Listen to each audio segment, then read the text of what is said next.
पिछले कुछ सालों में आपने कई बार सुना होगा कि तीसरा विश्व युद्ध बस दस्तक देने ही वाला है। सोशल मीडिया पर नक्शे रंगे जा रहे हैं, पक्ष चुने जा रहे हैं, लेकिन इन सब के बीच दुनिया का सबसे बड़ा लोकतंत्र भारत एक अजीब सी शांति ओढ़े खड़ा है।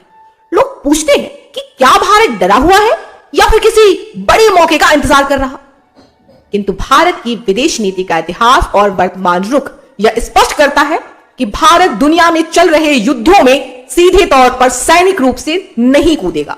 भारत का रुख हमेशा संवाद और कूटनीति यानी डायलॉग और डिप्लोमेसी का रहा है। तो तकनीकी रूप से भारत युद्ध में क्यों नहीं कूदता, इसके पीछे कुछ ठोस कारण। पहला कारण है रणनीतिक स्वायत्तता, स्ट्रेटेजिक ऑटोनॉमी। जी हां, भारत अपनी विदेश नीति में किसी भी महाशक्ति के सैन्य गुट का हिस्सा नहीं बनता। अगर कल अमेरिका किसी युद्ध में जाता है तो भारत कानूनी रूप से उसके साथ जाने को बाध्य नहीं है। भारत का संविधान और उसकी नीति केवल आत्मरक्षा यानी सेल्फ डिफेंस में युद्ध की अनुमति देती है, आक्रामकता यानी एग्रेशन में नहीं। अगर हम इसके ऐतिहासिक तथ्य की बात करें तो हम देखते हैं कि शीत युद्ध के दौरान भारत ने गुट निरपेक्ष आंदोलन की शुरुआत की थी। आज भी भारत किसी भी सैन्य संगठन जैसे नेटो का हिस्सा नहीं है, जिससे वह किसी दूसरे देश के युद्ध में खिंचने से बचा रहता। इसका दूसरा कारण है कि भारत मानता है कि यह युग युद्ध का नहीं है। जी हां, प्रधानमंत्री श्री नरेंद्र मोदी ने वर्ष 2022 में समरकंद यानी एससीओ समिट में रूसी राष्ट्रपति पुतिन से कहा था कि आज का युग युद्ध का नहीं है। यह बयान भारत की वर्तमान विदेश नीति का मूल मंत्र बन चुका है। भारत लगातार संयुक्त राष्ट्र यानी यूएन और अन्य वैश्विक मंचों पर युद्ध विराम और बातचीत की अपील करता रहा है। इसका तीसरा प्रमुख कारण है ऊर्जा और अर्थव्यवस्था तथा विकास संबंधी प्राथमिकताएं।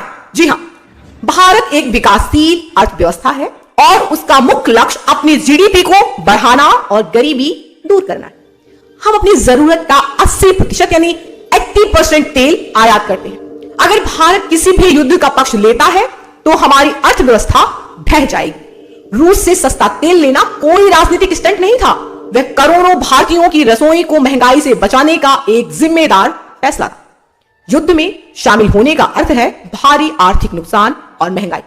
यही कारण है कि रूस यूक्रेन युद्ध के दौरान भी भारत ने रूस से कच्चा तेल खरीदना जारी रखा ताकि भारतीय नागरिकों पर ईंधन की कीमतों का बोझ ना बढ़े, जबकि पश्चिमी देशों ने इस पर आपत्ति जताई थी। चौथा प्रमुख कारण है भारत का युद्ध में सीधे तौर पर ना कूदने का सुरक्षा संबंधी चुनौतियां। जी हां, भारत के अपने पड़ोस में चुनौतियां कम नहीं है। भारत की अपनी सीमाएं चीन और पाकिस्तान के साथ संवेदनशील हैं। भारत अपनी सैन्य शक्ति का बड़ा हिस्सा अपनी सीमाओं की सुरक्षा के लिए बचाकर रखना चाहता है। हमारी सेना का बड़ा हिस्सा चीन और पाकिस्तान की सीमाओं पर तैनात है। हम 7 समंदर पार किसी युद्ध में अपनी ऊर्जा बर्बाद नहीं कर सकते जब हमारे अपने घर की सुरक्षा प्राथमिकता हो। और पांचवा प्रमुख कारण है मानवीय दृष्टिकोण और विश्व मित्र की छवि। भारत खुद को ग्लोबल साउथ यानी विकासशील देशों की आवाज और एक विश्व मित्र के रूप में देखता है। वह युद्ध में एक पक्ष बनने के बजाय शांति दूत या मध्यस्थ की भूमिका निभाना पसंद करता है। ऑपरेशन अजय, इजराइल हमास युद्ध के दौरान भारतीयों को निकालना और यूक्रेन में मानवीय सहायता भेजना भारत के शांतिपूर्ण दृष्टिकोण को दर्शाता है। छठा मुख्य कारण है रक्षा आपूर्ति पर निर्भरता। जी हां, भारत के रक्षा उपकरण रूस, अमेरिका, फ्रांस और इजराइल जैसे विभिन्न देशों से आते हैं। किसी एक पक्ष का साथ देने से भारत की सैन्य आपूर्ति और तकनीकी सहयोग बाधित हो सकता है। तो निष्कर्षतः भारत का मानना है कि युद्ध किसी समस्या का समाधान नहीं है, इसलिए भारत सीधे युद्ध में शामिल होने के बजाय सॉफ्ट पावर और शांतिपूर्ण वार्ता के जरिए वैश्विक व्यवस्था में अपना योगदान देता है। यही कारण है कि रूस यूक्रेन, इजराइल हमास और हालिया ईरान पर अमेरिका इजराइल का हमला, इन संघर्षों में भारत का रुख बहुत ही संतुलित, व्यवहारिक और राष्ट्रीय हितों पर आधारित रहा है। भारत ने किसी भी सैन्य गुट का हिस्सा बनने के बजाय रणनीतिक स्वायत्तता को प्राथमिकता दी है। अगर इन तीनों मामलों में हम भारत के विशिष्ट कूटनीतिक रुख के विवरण की तथ्यों के साथ बात करें तो हम देखते हैं कि रूस यूक्रेन युद्ध में भारत ने संवाद और कूटनीति को ही एकमात्र रास्ता बताया। जी हां, भारत ने इस युद्ध में ना तो रूस की प्रत्यक्ष आलोचना की और ना ही पश्चिमी देशों के सैन्य दबाव में आया। हम देखते हैं कि प्रधानमंत्री श्री मोदी जी ने राष्ट्रपति पुतिन से स्पष्ट कहा कि आज का युग युद्ध का नहीं है। यहां उन्होंने प्रत्यक्ष युद्ध की आलोचना ना करते हुए अप्रत्यक्ष संकेत दिए कि भारत युद्ध के खिलाफ है। अगर हम भारत की कूटनीति की बात करें तो भारत ने संयुक्त राष्ट्र में रूस के खिलाफ लाए गए प्रस्तावों पर मतदान से परहेज किया। साथ ही भारत ने यूक्रेन को मानवीय सहायता भी भेजी। प्रधानमंत्री मोदी ने रूस और यूक्रेन दोनों देशों की यात्रा की, जो यह दर्शाता है कि भारत शांति के लिए एक विश्वमित्र की भूमिका निभाने को तैयार है। दूसरी घटना, अगर हम इजराइल हमास संघर्ष की बात करें तो भारत ने यहां भी आतंकवाद और मानवीय अधिकारों के बीच संतुलन बनाया। जी हां, 7 अक्टूबर के हमले के तुरंत बाद भारत ने इसे एक आतंकवादी हमला बताकर इजराइल के साथ एकजुटता दिखाई। वहीं दूसरी तरफ भारत ने अपने पारंपरिक रुख को बरकरार रखते हुए फिलिस्तीन के लिए एक स्वतंत्र और संप्रभु राज्य का समर्थन जारी रखा। भारत ने गजा के लोगों के लिए मानवीय सहायता भेजी और संयुक्त राष्ट्र में तत्काल युद्ध विराम के पक्ष में मतदान भी किया। अगर हम तीसरी सबसे महत्वपूर्ण घटना की बात करें, यानी इजराइल अमेरिका द्वारा ईरान पर हमले की। जी हां, जब इजराइल और अमेरिका द्वारा ईरान पर हमलों की बात आई तो भारत का रुख बहुत ही गंभीर रहा, क्योंकि इस क्षेत्र में करीब 1 करोड़ भारतीय रहते हैं। भारत के विदेश मंत्रालय ने हालिया हमलों पर गहरी चिंता व्यक्त की और सभी पक्षों से संयम बरतने की अपील की। साथ ही भारत ने स्पष्ट किया कि किसी भी देश की क्षेत्रीय अखंडता और संप्रभुता का उल्लंघन नहीं होना चाहिए।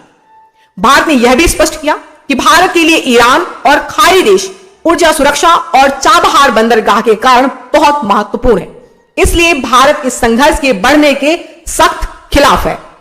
भारत के इस रुख के पीछे के कारण की अगर हम बात करें, यानी भारत के बीच के रास्ते को अपनाने का कारण था प्रवासी भारतीयों की सुरक्षा, साथ ही ऊर्जा सुरक्षा और सबसे महत्वपूर्ण भारत के इजराइल के साथ गहरी रक्षा संबंध है, तो वहीं ईरान के साथ ऐतिहासिक और व्यापारिक संबंध। भारत इनमें से किसी को भी खोना नहीं चाहता।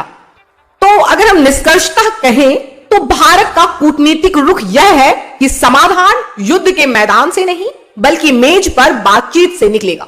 भारत खुद को किसी युद्ध में नहीं झोंकेगा बल्कि वैश्विक शांति के लिए एक सेतु यानी ब्रिज का काम करेगा। अक्सर लोग लिखते हैं कि भारत को अपनी ताकत दिखानी चाहिए, लेकिन ताकत क्या है? क्या ताकत किसी युद्ध में हजारों सैनिकों को खोने में है, या ताकत इसमें है कि जब पूरी दुनिया महंगाई और मंदी से जूझ रही हो तो जितना संभव हो आप अपने देश को अनावश्यक आग की लपटों से बचा लें तथा आपका देश अपनी गति से आगे बढ़ रहा हो।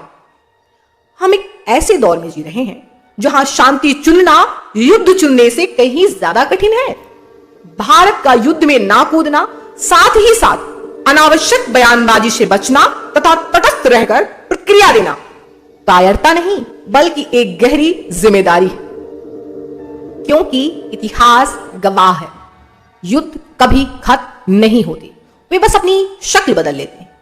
भारत ने सदियों पहले कहा था वसुधैव कुटुंबकम, पूरी दुनिया एक परिवार है और परिवार में जब भाई लड़ते हैं तो समझदार बड़ा भाई तलवार नहीं उठाता, वह बीच बचाव का रास्ता ढूंढता है। भारत आज वही समझदार बड़ा भाई बनने की कोशिश कर रहा है। याद रखिएगा, सबसे महान योद्धा वह नहीं जो युद्ध जीतता है, बल्कि वह है जो युद्ध होने ही नहीं देता। मिलते हैं फिर नए विषय के साथ। अपना, अपनों का और इस राष्ट्र का ख्याल रखिए। धन्यवाद।